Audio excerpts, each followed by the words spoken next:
اللہ رب العزت نے فرمایا دیکھو کیف تکفرون باللہ، تم اللہ تعالیٰ کا انکار کس طرح کر سکتے ہو، وَكُنْتُمْ أَمْوَاتًا، تم مردہ تھے، بے جان تھے، تمہارا کوئی وجود نہ تھا، تمہارا کوئی ذکر نہ تھا، فَأَحْيَاكُمْ، بس اس اللہ نے تمہیں زندگی عطا فرمائی۔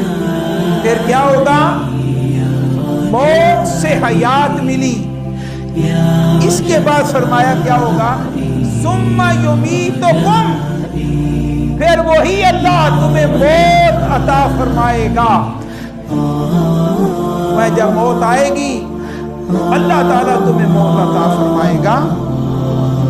تو یہ تیسرا سٹیپ ہے، موت، حیات، پھر موت۔ موت کے بعد چوتھا سٹیپ ہے ثم یحییکم،